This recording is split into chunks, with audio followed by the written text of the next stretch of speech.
तो कैसे हैं आप लोग। मैं देवराज चौहान आप सभी का स्वागत करता हूं अपने YouTube channel Devraj chemistry classes पर। तो बच्चों ये जो वीडियो है हमारी ये 11वीं क्लास के लिए है। मतलब ये जो वीडियो है 11वीं क्लास का जो पहला चैप्टर वो कंप्लीट हो चुका है। इस वीडियो में 11वीं क्लास का सेकेंड चैप्टर एटॉमिक स्ट्रक्चर पे वीडियो होगी। ठीक है, चैप्टर 2 हमारा कौन सा बेटे, एटॉमिक स्ट्रक्चर। बहुत ही इंपॉर्टेंट चैप्टर है 11वीं क्लास के लिए और 12th के लिए भी। मतलब अगर 12th बेसिक मजबूत करना तो ये चैप्टर आना चाहिए, कंपटीशन की दृष्टि से बहुत इंपॉर्टेंट है। चैप्टर है एटॉमिक स्ट्रक्चर, बहुत ही खास इसके अंदर टॉपिक है। इस चैप्टर को हार्ट ऑफ केमिस्ट्री बोल सकते हैं हम। ठीक है, और 4th भी है। और तो सारे चैप्टर इंपॉर्टेंट है पर ये कुछ खास है। ठीक है, चैप्टर का नाम है परमाणु संरचना। तो हम परमाणु के बारे में बात करें, एटॉमिक स्ट्रक्चर के बारे में बात करेंगे बच्चे। सबसे पहले हम बात करते हैं परमाणु, व्हाट इज एटम।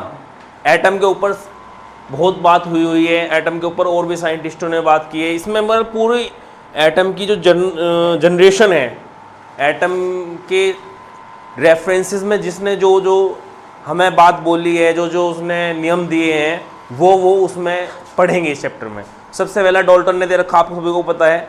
फिर थॉमसन आए, रदरफोर्ड आया, फिर नील्स बोर, प्लांक वगैरह आई। ये धीरे धीरे उनकी जनरेशन जो हमें एटम के बारे में समझाया गया। तो सबसे पहले जो स्ट्रक्चर वो है, परिभाषा वो क्या है एटम की। परमाणु वह सूक्ष्मतम अविभाज्य कण है जो स्वतंत्र अवस्था में नहीं रह सकता और रासायनिक अभिक्रिया में भाग लेता है। Atom is the smallest particle which can not divide any arrangements. ठीक है, it are not free state but it involves in chemical reaction. ये केमिकल रिएक्शन में इन्वॉल्व होगा। ठीक है, फिर जो फंडामेंटल पार्टिकल्स हैं, मतलब जो मूल कण हैं एटम के, परमाणु के बाद में देखो इसने बोला कि परमाणु टूट नहीं सकता, परमाणु सूक्ष्म है, परमाणु बहुत ही माइक्रो पार्टिकल है। एटम जो है वो बहुत माइक्रो पार्टिकल है, उसको किसी पार्ट में ब्रेक नहीं कर सकते।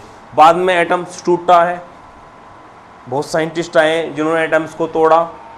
ठीक है, जैसे ये बताया कि जो परमाणु है वो उसमें इलेक्ट्रॉन, प्रोटॉन, न्यूट्रॉन पाए जाते हैं। ये थॉमसन ने बताया कि परमाणु के अंदर क्या होते हैं, इलेक्ट्रॉन। आगे आगे पता चलता रहेगा आप लोगों को। ठीक है, तो परमाणु के जो मूल कण हैं वे वैसे 3 बोलते हैं, होते 2 हैं बच्चे, इलेक्ट्रॉन, प्रोटॉन, न्यूट्रॉन नहीं होता।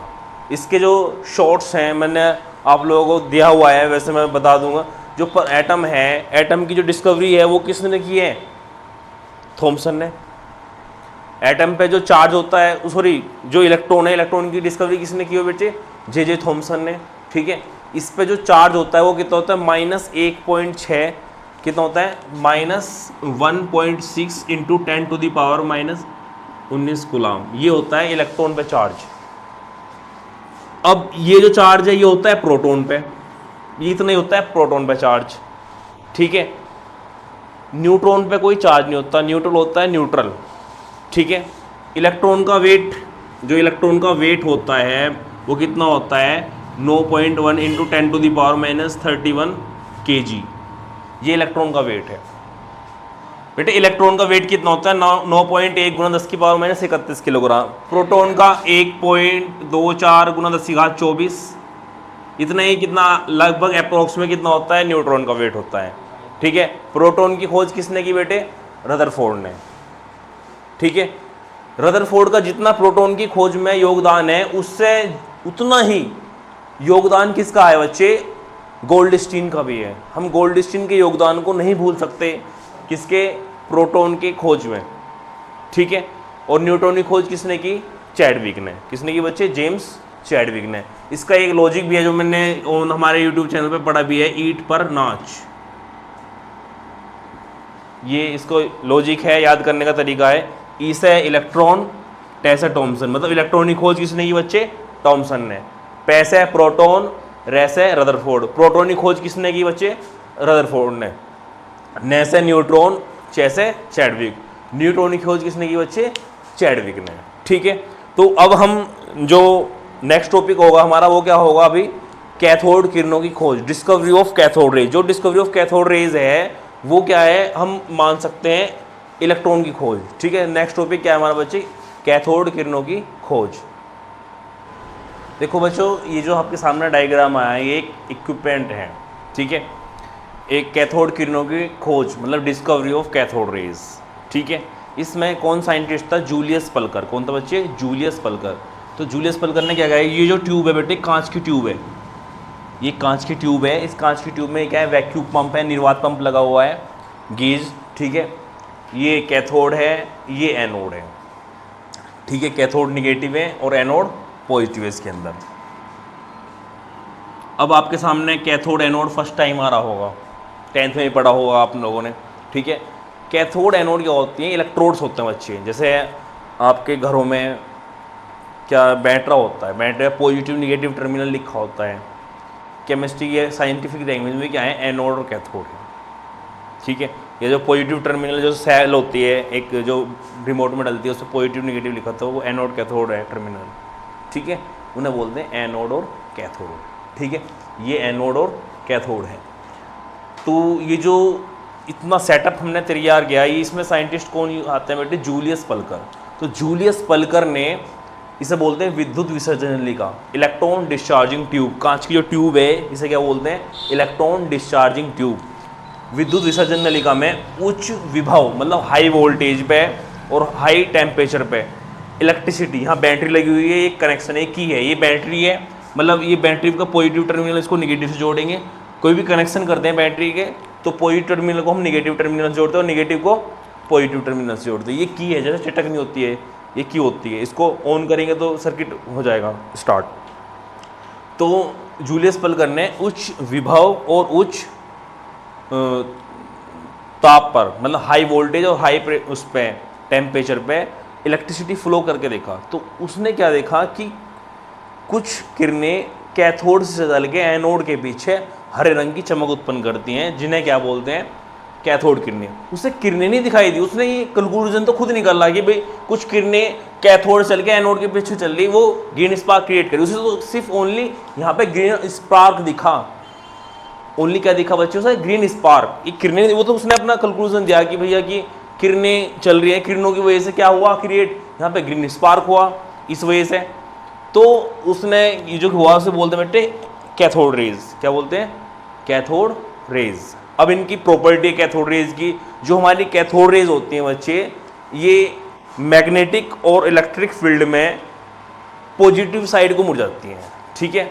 अब ये सपोज करो ये पॉजिटिव पॉजिटिव ये लिखा हुआ है, यहाँ पे क्या है? नेगेटिव। अगर ये रेज हम इधर से मैग्नेटिक और इलेक्ट्रिक फील्ड में डील करिए, पॉजिटिव साइड को मुड़ जाएंगी। तो ये कैसी होंगी? इनकी नेचर होंगी बेटे निगेटिव। कैसी होंगी? निगेटिव। क्योंकि तुमने पढ़ा हुआ अट्रैक्शन फोर्स और रिपल्सन फोर्स, टू सेम, दो समान चार्ज जो सेम चार्ज होते हैं उनके बीच में क्या लगता है? रिपल्सन फोर्स लगता है, और डिफरेंट चार्जेस के बीच क्या लगता है? Attraction force. तो ये इधर को मूव कर रही है, इधर को जा रही हैं, तो ये रेज कैसी हुई बेटे? निगेटिव होती हैं, क्योंकि ये पॉजिटिव साइड को मूव कर रही हैं, ठीक है। अगर निगेटिव साइड को मूव करती तो कैसी होती? पॉजिटिव होती। तो ये कैसी हैं बच्चे? ये रेज कैसी हमारी? निगेटिव रेज हैं। क्यों? क्योंकि इलेक्ट्रिक और मैग्नेटिक फील्ड में ये पॉजिटिव साइड को मूव करती हैं, ठीक है। तो मूव करती हैं बच्चे। दूसरा क्या है? ये जो रेज हैं, इन रेज के मार्ग में, वे में कोई हल्का मेटल का व्हील रख दें तो उसको टर्न करा देती है, क्या करती है? घुमा देती हैं किरणें। ऐसे ये रेज जा रही हैं, इधर कोई हमने मेटल का लाइट व्हील रख दे तो घुमा दें। क्यों? क्योंकि इनमें पार्टिकल नेचर होता है। कोई भी पार्टिकल किसी पर्टिकुलर जगह हिट करता है तो उस पर इफेक्ट करता है उस चीज़ पे, ठीक है। इनमें पार्टिकल नेचर होती है, इसलिए उस मेटल व्हील को घुमा देती है। ये जो रेज हैं, ये फोटोग्राफिक प्लेट को काला कर देती हैं। अगर ये रेज किसी हम फोटोग्राफिक प्लेट पे, फोटोग्राफिक फिल्म पे डाल लेंगे तो ये क्या करेंगे? उसको ब्लैक कर देंगे, करेंगे black. It turns black photographic plate. अब ये फोटोग्राफिक प्लेट्स क्या है बच्चे? क्योंकि फोटोग्राफिक प्लेट्स आप लोगों ने सिम्टम्स ना सुना हो, क्योंकि आज की जनरेशन का वर्ड नहीं है। क्योंकि जो कैमराज होते थे, अब तो कैमराज में जो होते हैं उनमें चिप्स लगी होती हैं, SD कार्ड वगैरह लगते हैं। पहले जो कैमरे होते हैं उनमें निगेटिव फिल्म्स होती थी। एक्सरे तो सबने देखा होगा, जो एक्सरे होता है, एक्सरे ऐसे क्या बोल सकते हैं हम? फोटोग्राफिक फिल्म, ठीक है। एक्सरे क्या होता है? एक्सरे मतलब एक्सरे हम कराने जाते हैं, एक्सरे पे एक्सरे डाली जाती हैं बॉडी पे, और वो जो हम देखते हैं रिपोर्ट्स, उसमें उसे बोलते हैं एक्सरे। उसमें क्या होता है? जो एक्सरे होती हैं वो हमारी जो बोन्स हैं उनमें आर पार नहीं होती, तो उस वाले से वाइट वाइट होता है, जहाँ जहाँ एक्सरे डलती है वो ब्लैक कर देती है उसको, तीनों ही ब्लैक करती है, अल्फा बीटा गामा रेज। ठीक है, तो ये क्या है बच्चे, कैथोड रेज की प्रॉपर्टी। नेक्स्ट हमारा क्या आ रहा, एनोड रेज। उसमें कुछ नहीं है, बस एनो ये इंटरचेंज करनी है, ये इधर आ जाएगा और ये इधर आ जाएगा। हम जो शिफ्टिंग है एनोड, मतलब जो इलेक्ट्रोड की जो शिफ्टिंग है वो चेंज कर देंगे बस। कैथोड इस साइड हो जाएगा और एनोड इस साइड हो जाएगा। साइंटिस्ट चेंज हो जाएंगे, कौन चेंज हो जाएंगे, साइंटिस्ट चेंज हो जाएंगे। इस बार कौन आएंगे बच्चे, गोल्डस्टीन। कौन आएगा बच्चा, गोल्डस्टीन। अब हम क्या पढ़ रहे, एनोड किरणों की रेज, एनोड किरणों की खोज, discovery of anode rays. Anode rays में क्या होगा, एनोड तो इधर आ जाएगा, कैथोड इधर आ जाएगा, और कैथोड हो जाएगा डॉटेड, बीच से डॉटेड हुआ होगा। तो अब साइंटिस्ट कौन है, गोल्डस्टीन। गोल्डस्टीन ने वही प्रोसेस किया सेम, हाई प्रेशर और हाई वोल्टेज पे, मतलब हाई टेम्परेचर और हाई वोल्टेज पे इलेक्ट्रिसिटी फ्लो की। वहाँ पे स्पार्क हुआ, ये नहीं पता चला बच्चे कैसा स्पार्क हुआ, ओनली स्पार्क क्रिएट हुआ, किन की वजह से हुआ, एनोड रेज की वजह से। कुछ देखो एनोड रेज कौन सी है, ये किरणें कहाँ से चल रही, एनोड से चल रही, तो इन्हें क्या बोल लेंगे, एनोड रेज। वो कहाँ से चल रही थी, कैथोड से, उन्हें क्या बोल रहे थे, कैथोड रेज। ठीक है, जो एनोड रेज हैं, एनोड रेज को हम क्या बोलते हैं, कैनाल रेज भी बोलते हैं। क्या बोलते हैं बच्चे, कैनाल रेज। कैनाल रेज इसलिए बोलते हैं क्योंकि ये हमारा किसे, डॉटेड कैथोड से होके जाती हैं, इसलिए इन्हें क्या बोलते हैं, कैनाल रेज। ठीक है, इनकी जो प्रॉपर्टी है वो क्या है बच्चे, जो हमारा एनोड रेज है ये मैग्नेटिक और इलेक्ट्रिक फील्ड में निगेटिव साइड को मूव करती हैं। निगेटिव साइड को मूव कर रही हैं तो इसका मतलब क्या हुआ बच्चे, ये पॉजिटिव हुई, तो इनकी बिहेवियर कैसा है बच्चे, पॉजिटिव।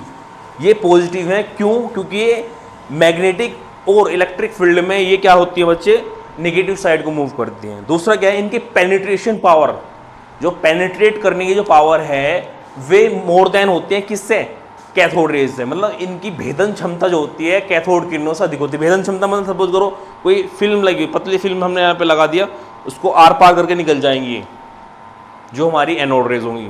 ठीक है, इसे बोलते हैं पेनिट्रेट पावर। क्या बोलते हैं, पेनिट्रेट्स पावर। और it turns black photographic film, मतलब ये क्या करती है, फोटोग्राफिक फिल्म को काला कर देती हैं। ये क्या है हमारी बेटे, एनोड रेज की डिस्कवरी। एक इसी से रिलेटेड हमारा क्वेश्चन में होता है, सिद्ध करो इलेक्ट्रॉन पदार्थ का मौलिक कण है।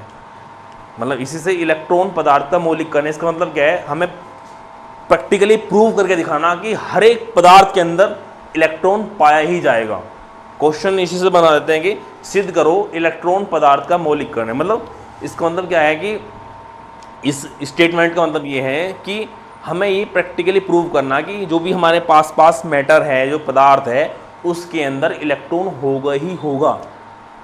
तो ऐसे दो एक्सपेरिमेंट क्या है, पहला है तापायनिक उत्सर्जन, दूसरा है प्रकाश वैद्युत प्रभाव। ठीक है, प्रकाश वैद्युत प्रभाव और तापायनिक उत्सर्जन। तो बच्चों पहला है तापायनिक उत्सर्जन, दूसरा है प्रकाश वैद्युत प्रभाव। तापायनिक उत्सर्जन क्या है, जब किसी हम धातु को गर्म करते हैं तो बच्चों उसमें से इलेक्ट्रॉन निकलते हैं। कोई भी धातु हो उसको हम गर्म करेंगे तो उसमें से क्या होगा, इलेक्ट्रॉन निकलेंगे। सपोज करो हमने कोई भी चीज़ पदार्थ है उसको हम गर्म करेंगे, उसमें से इलेक्ट्रॉन निकलेंगे। जैसे हमने ये रब कर रहे हैं, ऐसे फिक्स ऐसे रब किया तो ये थोड़ी देर बाद क्या होगा, हीट होना, गर्म होना स्टार्ट हो जाएगा फ्रिक्शन की वजह से। तो इसमें से भी क्या होते हैं, इलेक्ट्रॉन निकलते हैं। इसे बोलते हैं तापायनिक उत्सर्जन। प्रकाश वैद्युत प्रभाव क्या है, जब किसी धातु पर प्रकाश गिराया जाता है तो उसमें से इलेक्ट्रॉन निकलते, उसे बोलते हैं फोटो इलेक्ट्रिक इफेक्ट। क्या बोलते हैं बच्चे इसको, फोटो इलेक्ट्रिक इफेक्ट, प्रकाश वैद्युत प्रभाव। ये अलग टॉपिक भी है इस चैप्टर में। ठीक है, सपोज करो जैसे कोई मेटल के रखा है उस पर लगातार प्रकाश गिर रहा है तो ऑटोमेटिकली वो गर्म हो जाएगा। ठीक है, सपोज करो भाई हम तो चैनल ही गौहत्या वालों का हम बता देंगे, उसी तरह का एग्जाम्पल देना। सपोज घरों में ट्रैक्टर, आपके ट्रैक्टर या ट्रॉली कुछ भी खड़ा होगा और धूप में खड़ा तो वो गर्म हो जाता है। वो गर्म क्यों हो जाता है, उस पर लगातार हीट, धूप की हीट डल रही है और उसमें से इलेक्ट्रॉन निकल रहे हैं। ठीक है, इस वजह से गर्म हो जाता है। ठीक है, तो ये क्या है बेटे, दोनों एग्जाम्पल हैं, इनसे सिद्ध होता है कि पदार्थ, इलेक्ट्रॉन पदार्थ का मौलिक कण है। नेक्स्ट हमारा क्या है बच्चे, डी ब्रोगली